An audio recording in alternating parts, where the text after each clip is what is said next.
Hi, sir, viewers of Equinoxe Television, 6 p.m. by studio clock. We thank you so much always for being with us on this edition of the news and welcome to a new week. We begin right away with our Majesteri's viewers, shock, wailing, and fear among journalists, media practitioners in the conflict-stricken northwest and southwest regions as a journalist with a private media organ is brutally shot to death in Bamenda by yet to be identified individuals. Anye Adenso, that was his name, was shot at close range at the Church Street in Bamenda. His family and friends are still in shock. They are still to come to terms with what happened. They are inconsolable. Plus, the local population of Boko Plage over the weekend went on a rampage denouncing the imminent demolition of over 60 houses in that area in the Douala 3 municipality. Viewers, those are our major stories. Stay with us for details.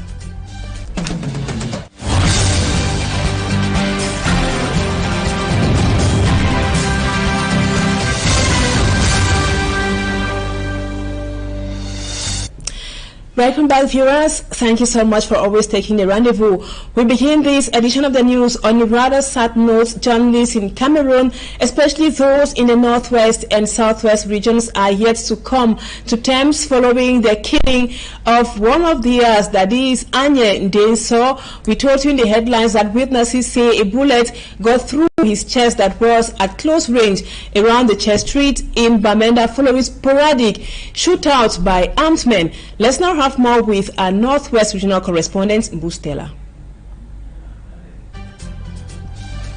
It is a bad start of a week for the media family in Bamenda.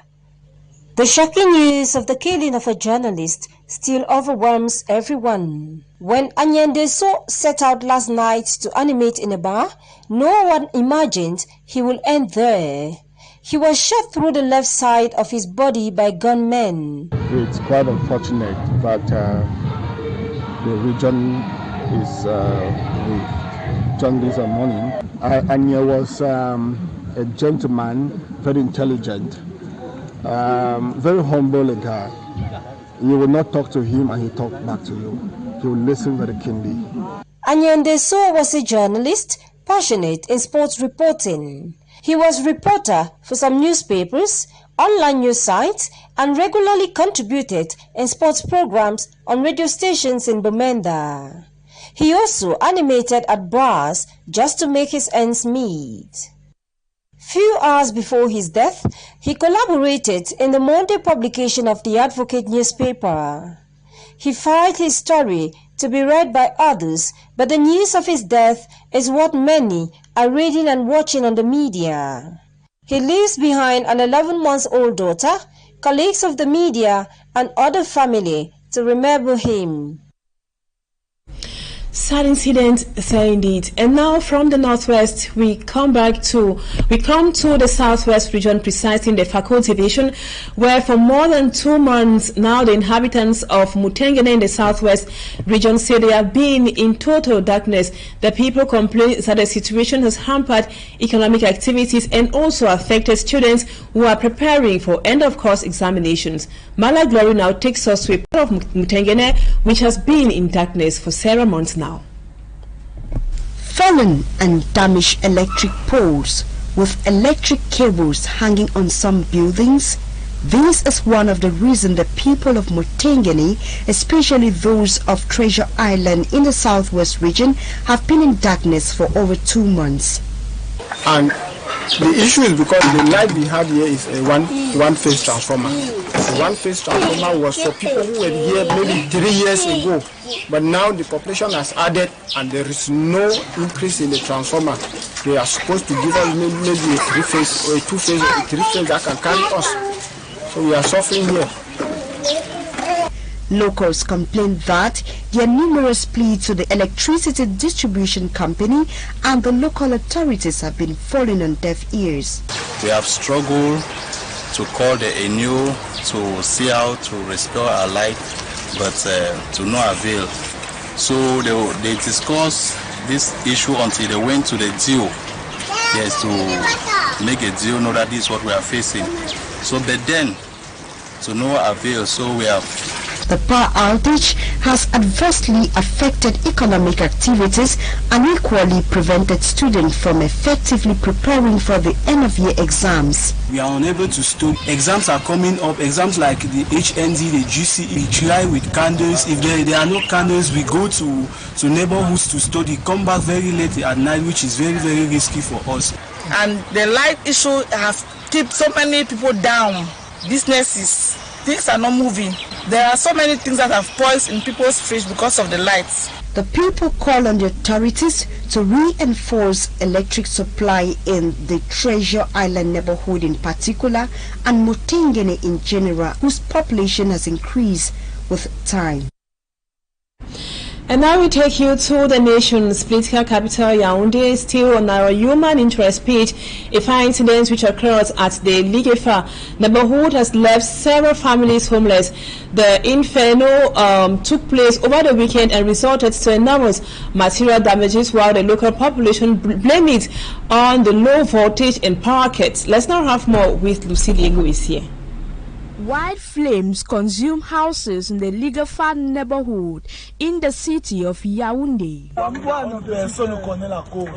According to the victims, the fire outbreak that occurred on Sunday night is as a result of power cut and low voltage.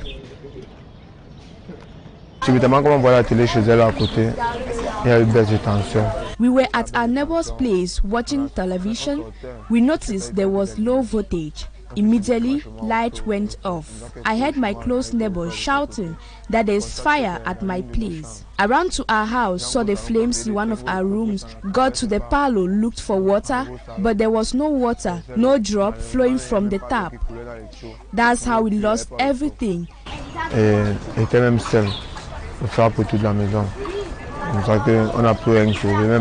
The victims say they alerted the elements of the National Fighting Brigade who arrived at the scene, struggled to control the fire from spreading to other houses. Before the arrival of the firefighting unit, enormous material damages were recorded. 2 children were in the house when the fire started, but thank God they were saved. Nobody had an injury, but everything got burned.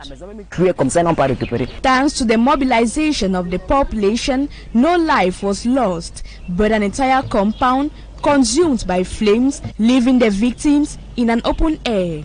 Investigations are said to have been launched to determine the real cause of the fire incident.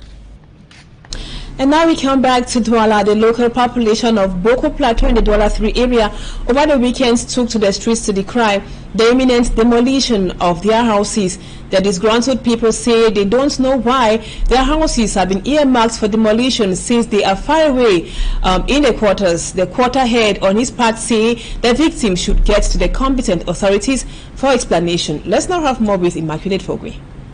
These marks painted on houses in the Boko Plateau neighborhood in Douala is the reason behind this wailing and protest demonstration. Holding placards, residents are denouncing a planned demolition exercise expected to take place soonest. When we came here over 20 years ago, this area was deserted. There was grass all over. My late husband and others decided to go to the council and demand for a bulldozer. We are the ones who developed the area. Now they want to demolish our houses. Residents claim the quarter head alongside other individuals have connived to seize their lands from them. We woke up on April 26th and noticed that our houses had been marked with a St. Andre cross. We went to see our quarter head to ask what was happening, but he claimed he was not aware. We have sent a letter to the governor and they are yet to explain to us why they want to chase us away. Locals say they are okay with the construction of the road but express worries over the demolition of houses even in quarters. We are happy that we will soon have a motorable road, but the problem is they want to destroy more houses than required. If they have another project, then we should be aware. The amount of space needed is really surprising to us. The quarter head, who regards his population as rebels, say they have refused to collaborate. He claims he held several meetings with the population to explain to them, but they did not want to heed to the proposals he made. He further says most of those living there don't have a land title and so can't claim that the land belongs to them.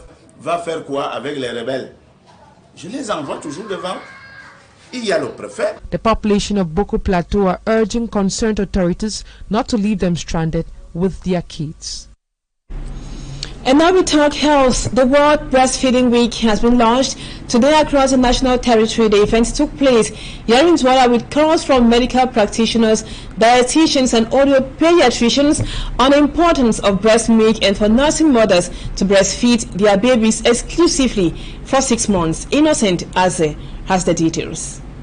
Nursing mothers in Cameroon, especially women who work in enterprises, do not exclusively breastfeed their children for a required period of 6 months. Because women have to go back to work, it makes it very difficult for them to be able to exclusively breastfeed for six months. What we are hoping to do is to get as many people as possible to be aware of the need, first of all, to exclusively breastfeed the children, because it's good for the child's health, but also the wealth of the nation. In most cases, this results from employers' pressure for them to resume duty few months after birth. It is actually beneficial for them to encourage mothers to breastfeed and to provide the opportunities for those mothers to breastfeed, because one thing that we don't realize is that we have the absenteeism.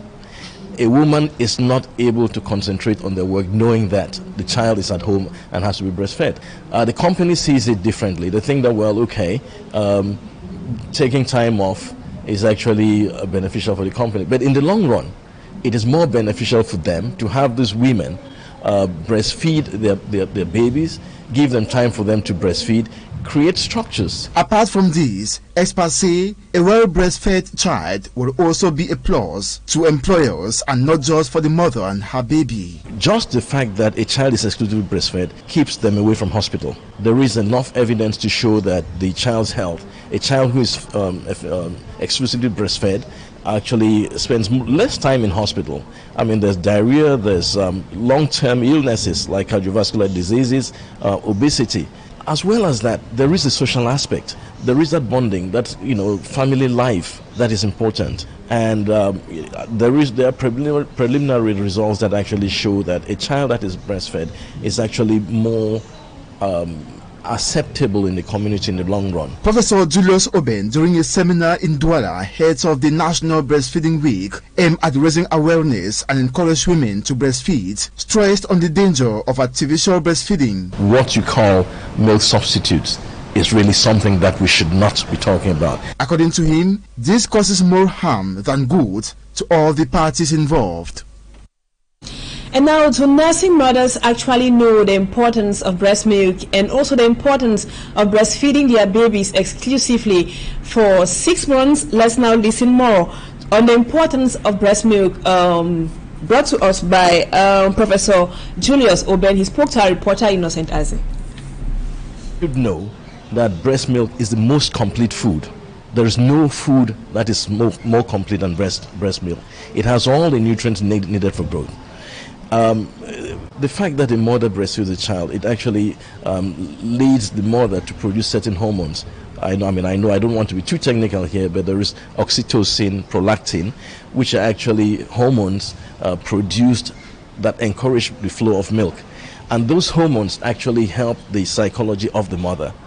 So it is good for breastfeeding to take place, and we should say that breastfeeding should be from birth, as soon after birth as possible. I know there is all this, big talk of, well, the initial colostrum that comes out is not good. No, it is from birth. And the more a child breastfeeds, because children are meant to breastfeed. They're meant to breastfeed. They have the suckling reflex. The ability, the newborn child has that ability to pull. It is a natural impact. And the more and the longer a child breastfeeds, the more the milk is produced. Some women are discouraged that, well, okay, we'll give something else because the mother's milk is not flowing. No, the more they try to get the milk, the more the child tries, the more the ability for milk to flow. Professor Uben Julia speaking to Innocent Aze on the importance of breast milk. And now we talk something else, viewers.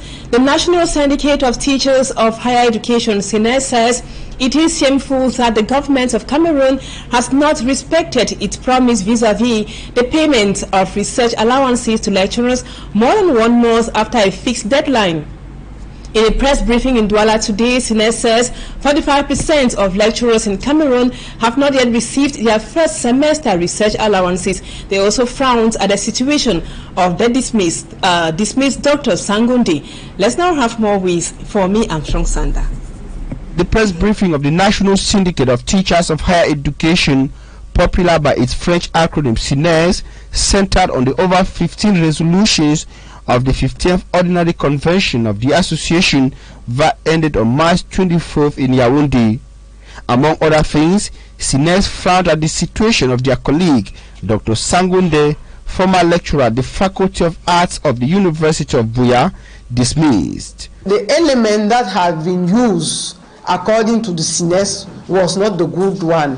When a lecturers make a mistake, we have many resolutions, but we do not agree with the resolution that has been saved to this colleague. SINES is also worried that 45% of teachers have not been paid their first semester research allowances more than 1 month after the deadline fixed by the government of Cameroon through the Ministry of Higher Education. We observed that during the past years, all lecturers had been paid, but lecturers are not paid at the same time. The minister said a press release that by this first semester, we will receive our allowance by the 1st of April. Until today, 8 May 20 and 23, we still have 45% of lecturers who did not yet receive their allowance. It is a situation which is shame for our government. Above other resolutions, the Yaoundé Convention also saw the election of a new bureau at the helm of the association for a 3-year mandate. The new team at the helm of SINES is headed by Professor Wogen Janed of the University of Douala, while the post of vice president went to the University of Bamenda. And now in politics, members of the CEMAC Community Competition Council are examining problems linked to unfair competition adversely affecting businesses on the sub-regional market. They are meeting in their 10th session in Cameroon's economic capital, Douala. Our staffman Babila Jonathan was there. Businesses in the Central African sub-region face unfair competition, particularly in the regional market. The market in the Central African Economic and Monetary Community, CEMAC sub-region, is plagued by what is considered anti-competitive practices. Parfois, c'est parce que les gens ne connaissent pas les textes. Parfois, les gens ne connaissent pas les textes, ils le font. Et lorsque le conseil est au courant, on attire leur attention là-dessus pour qu'ils puissent revenir à la raison, pour respecter les textes en vigueur. This is what the CEMAC Community Competition Council has been examining in view of assisting the CEMAC Commission to take necessary actions to solve the problem. Members are meeting in their 10th session in Douala. Quand le conseil est saisi, le conseil examine le dossier et l'obligation de se prononcer, ça peut être une réponse pour dire que le conseil est compétent pour examiner la question qui lui a été soumise. La réponse peut être tout simplement celle-là, ou alors aller en avant en disant qu'effectivement c'est une pratique qui est préjudiciable à la concurrence sur le marché des 6 États membres de la CEMAC. The council is urging business owners to be aware that the new regulation governing competition in the sub-region is far-reaching in its scope. It applies to all activities of production, distribution and service provision performed continuously or intermittently in the private or public sector by companies or individuals. It also extends to anti-competitive conduct by entrepreneurs outside the CEMAC area that could distort competition within the zone. And now we talk sports. Viewers, the run of poor results continue to disturb football in the country, Cameroon, after other categories failed to perform in major tournaments. The under-17 team just added to the list of the teams that have left their tournaments prematurely. Smart Gabriel says the past 14 months' results haven't been going well for Team Cameroon. Let's now have more in this report. We are talking sports, viewers. The run of poor results continue to disturb football in the country after other categories failed to perform in major tournaments. The under-17 team just added to the list of the teams that have left the finals of the tournaments prematurely. Let's now have more with Smart Gabriel. The senior women's national football team that crossed the group phase of the Women's Africa Cup of Nations and were eliminated at the quarterfinal. No other national selection has been able to cross the group phase of a major tournament they have participated in during the last 14 months. The under-17 national men's football team became the latest casualty as they were eliminated from the Africa Cup of Nations taking place in Algeria. The team of Serge Mimpo, who were defending champions of the tournament, failed to keep their level at the top. 2 matches played, 2 defeats, 4 goals conceded and 1 goal scored was the report card of the under-17 national football team. A team that before the competition defeated 3 Tunisian powerhouses in the build-up to the tournament, giving hopes to football stakeholders of a better future. The elimination of the under-17 Lions by Burkina Faso this Sunday added to the other failures some national football selections have recorded. At the FIFA World Cup in Qatar 2022, the senior men's football team, the Indomitable Lions, was eliminated at the group phase. The Intermediate Lions were also pushed out of the African Nations Championship (CHAN) in 2022 at the group phase. The under-23 Lions failed to qualify for the under-23 AFCON and Olympic Games. The under-20 Lions didn't even qualify for the under-20 AFCON. The under-17 and under-20 Lionesses failed to qualify for the FIFA World Cup in the different categories. After the failures recorded, all eyes are now focused on the Indomitable Lions, whose chances of qualifying for the next Africa Cup of Nations, Ivory Coast 2023, is hanging in a balance. And thank you so much for that report, viewers, which brings us to the end of the news. We thank you always for being there, and don't go away. Our programs continue as usual. The news in the French language comes up at 8 p.m. and in about 30 minutes or so, you will be served with Equinoxe by Search along with 2 viewers. Stay in the company of very interesting programs on Equinoxe Television. Bye-bye for now.